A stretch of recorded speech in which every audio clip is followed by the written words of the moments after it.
BJP के शीर्ष नेतृत्व से अपने संबंधों को लेकर मुख्यमंत्री योगी आदित्यनाथ ने पहली बार अपना मुंह खोला है। बीजेपी के शीर्ष नेतृत्व से जो संबंध हैं, उस पर किस बेबाकी से मुख्यमंत्री ने क्या कहा है, हम आपको ये बताएंगे। योगी हूं, फुल टाइम पॉलिटिक्स नहीं करता, मुख्यमंत्री योगी आदित्यनाथ ने यह क्यों कहा है। ये दोनों खबरें हम विस्तार से जानेंगे और समझेंगे इसके पीछे की पूरी वजह। और आखिर में आरएलडी क्या वक्फ बिल पर खुलकर बीजेपी के साथ है, यह भी समझेंगे। ये खबरें आज का यूपी में। नमस्कार, मैं हूं कुमार अभिषेक, आप देख रहे हैं यूपी तक। हम हाजिर अपना न्यूज शो आज का यूपी लेकर।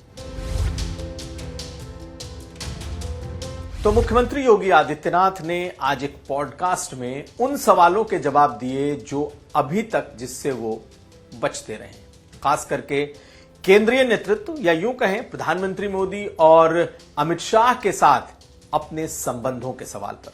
और संबंधों में ये कि क्या उनसे बीजेपी के शीर्ष नेतृत्व के संबंध खराब हैं। इस पर मुख्यमंत्री योगी आदित्यनाथ का जो जवाब है वो अगर आप सुनेंगे तो अंदाजा लग जाएगा कि किस तरीके के संबंध हैं। मुख्यमंत्री ने कहा क्या है, पहले हम आपको बता देते हैं। मुख्यमंत्री ने कहा कि मतभेद का सवाल कहां से आता है, आखिर मैं पार्टी की वजह से ही यहां बैठा हूं, और अगर केंद्रीय नेताओं से अगर मेरे मतभेद होते तो क्या मैं यहां पर बैठा होता। दूसरी बात यह है कि चुनाव में टिकटों के बंटवारे को लेकर संसदीय बोर्ड द्वारा फैसला लिया जाता है और पूरी जांच के बाद किसी को टिकट दिया जाता है।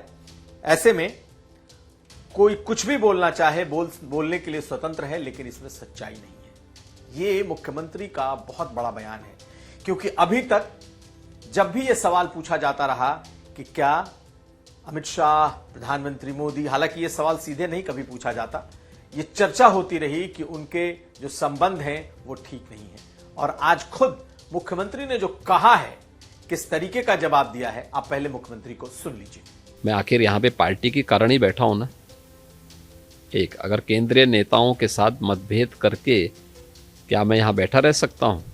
तो मुख्यमंत्री ने कहा कि मैं पार्टी की वजह से यहां बैठा हूं, और अगर पार्टी के नेतृत्व से हमारे मतभेद होते तो क्या मैं यहां पर बैठता। यह अपने आप में बहुत बड़ी बात है। और मुख्यमंत्री योगी आदित्यनाथ ने एक तरीके से इन तमाम शंकाओं पर लगाम लगाने की कोशिश की है कि उनके और केंद्रीय नेतृत्व के बीच किसी भी तरह का कोई मतभेद, कोई विवाद या फिर किसी भी तरह का कोई अनकहा ऐसा रिश्ता है जो लोग नहीं जानते। खैर, मुख्यमंत्री योगी आदित्यनाथ के इस बयान के बाद अब इस बात पर विराम लग सकता है कि मुख्यमंत्री और दिल्ली में प्रधानमंत्री और गृह मंत्री के बीच कोई मतभेद है। लेकिन जब उनसे यह सवाल किया गया कि क्या वो प्रधानमंत्री की दौड़ में शामिल हैं, क्या वो प्रधानमंत्री की रेस में होंगे, तो एक बार फिर उनका वही जवाब आया, मैं दिल से एक योगी हूं और राजनीति मेरा पूर्णकालिक व्यवसाय नहीं है। कोई भी पॉलिटिशियन अमूमन अपने आप को 24 घंटे का पॉलिटिशियन कहता है, लेकिन मुख्यमंत्री योगी आदित्यनाथ ने पहली बार अपने को पूर्णकालिक पॉलिटिशियन होने से मना कर दिया है। इसका अर्थ क्या है? दरअसल जो भी पॉलिटिशियन होता है, जो राजनेता होता है, उस राजनेता के लिए राजनीति, सियासत 24 घंटे की होती है, इसमें कोई दो राय नहीं। लेकिन मुख्यमंत्री योगी आदित्यनाथ के लिए वो दिल से पहले योगी हैं, यानी कि वो एक रोल को निभा रहे हैं जिसको उन्होंने कई बार कहा है, और यह भी कहा कि आज इस वक्त मैं मुख्यमंत्री हूं और कल को अगर मुझे कुछ होना होगा तो मैं एक बार फिर योगी होऊंगा। उन्होंने कहा कि मैं मुख्यमंत्री पद पर उत्तर प्रदेश की जनता की सेवा करने आया हूं, मैं हमेशा के लिए राजनीति में नहीं आया हूं। बड़ी बात है, और मेरी पार्टी भाजपा ने जो मुझे जिम्मेदारी दी है मैं उसे निभा रहा हूं।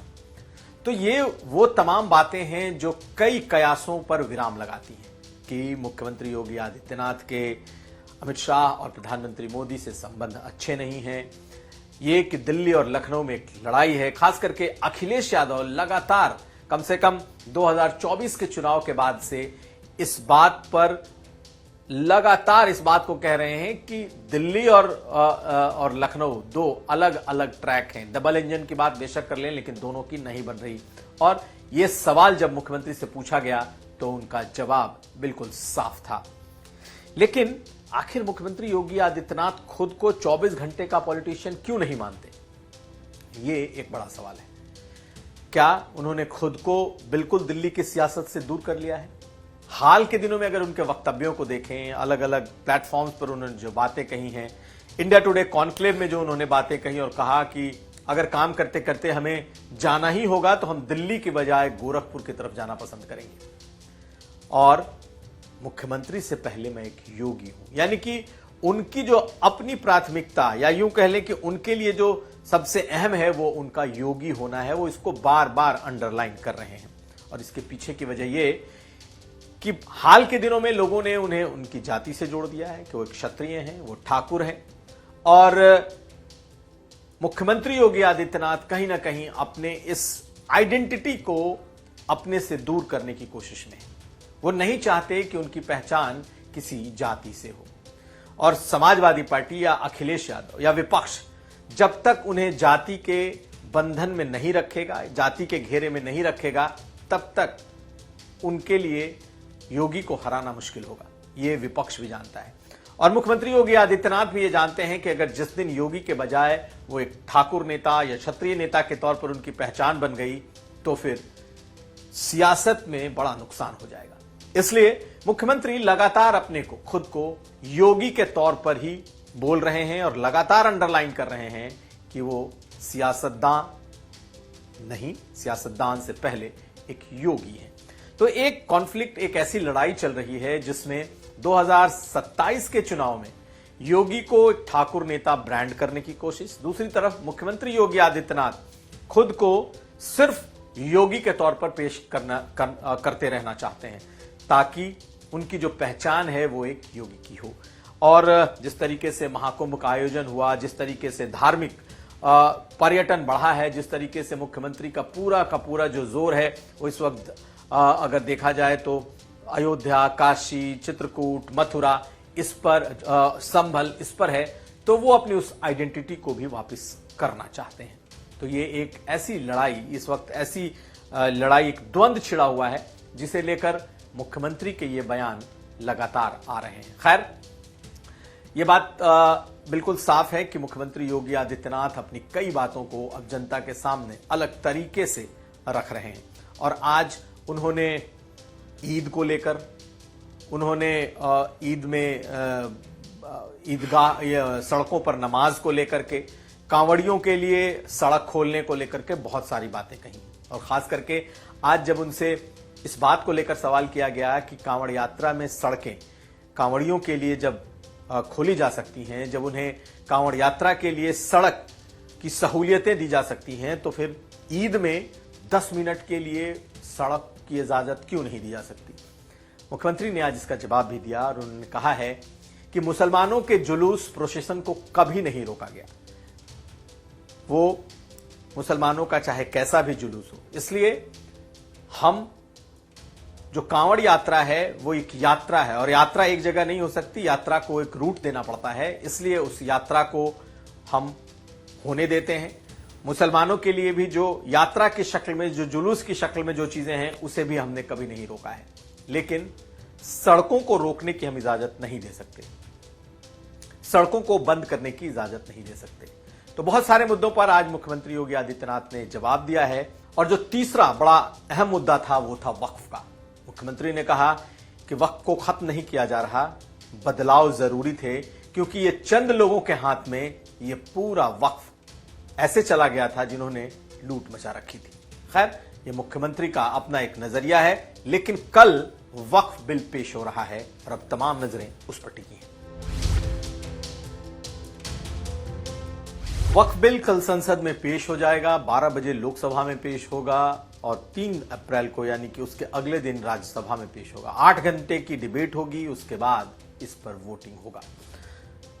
पूरे दिन आज वक्फ का मुद्दा गरमाया रहा, लेकिन जो बीजेपी के अलाइज हैं, तमाम नजरें उस पर हैं कि आखिर बीजेपी के जो घटक दल हैं वो इस पर क्या स्टैंड लेते हैं। शाम होते होते लगभग सभी घटक दलों के स्टैंड आ गए हैं। अगर आप देखें तो चंद्राबाबू नायडू अपने कुछ शर्तों के साथ इसका समर्थन कर रहे हैं।